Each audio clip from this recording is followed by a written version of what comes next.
अब अगर भारत में किसी प्रकार का कोई व्यापार हो रहा है, अब व्यापार यदि हो रहा है तो ब्रिटिश के पास बहुत सारे कार हैं, तो ईआईसी को कंट्रोल कौन करेगा?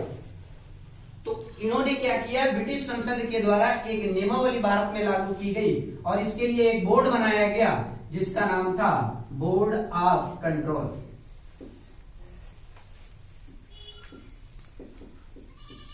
Board of control. अब बोर्ड ऑफ कंट्रोल क्या करेगा? वो ईआईसी को कंट्रोल करने का काम करेगा। समझ रहे?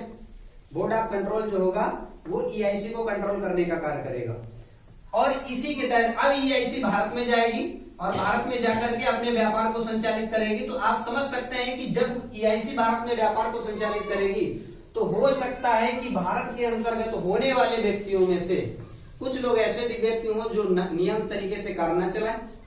तो मान लीजिए उनके लिए यहां पर थोड़ा बहुत परिवर्तन हो सकता है, या तो बोर्ड ऑफ कंट्रोल होगा या तो बोर्ड ऑफ डायरेक्टर का नाम दिया जाएगा। ठीक है, तो दूसरे संस्था के संदर्भ में मान लीजिए एक बोर्ड बनाया गया जिसे बोर्ड ऑफ डायरेक्टर का नाम दे दिया गया। अब ये क्या करेंगे, ये अपनी नजर रखेंगे कहां पर?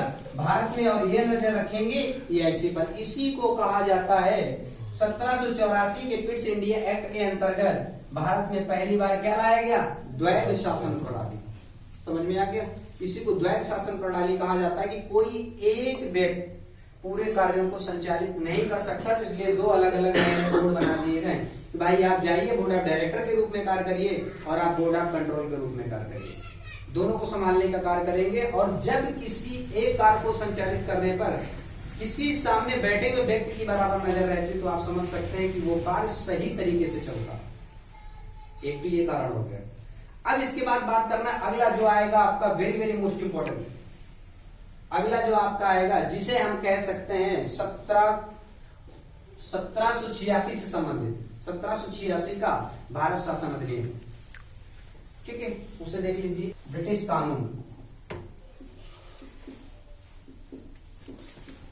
अब ये क्या था इसके संदर्भ में देख लीजिए। 1786 के संदर्भ में बात करें तो भारत में आपको पता है कि एक के बाद एक भारत में गवर्नर जनरल आ रहे थे, उन्हें भेजा जा रहा था। लेकिन अब भारत में किसी ऐसे गवर्नर जनरल को भेजना जरूरी था जो भारत के नियमों को और सुधार कर सके और अच्छे से नियमों को चलाए। उनमें से एक व्यक्ति को, और हम आपको बता दें कि भारत का गवर्नर जनरल बनने के लिए लोगों की लाइन लगी हुई थी। क्यों? क्योंकि गवर्नर जनरल एक बहुत योग्य पद था जो ब्रिटिश सरकार के तहत चुन करके भारत भेजे जाते थे। और उस समय एक व्यक्ति बहुत ज्यादा मशहूर था जो प्रशासनिक मामले में सबसे बड़ा ज्ञाता था, हम कह सकते हैं, जिससे प्रशासन का बहुत अच्छा ज्ञान था।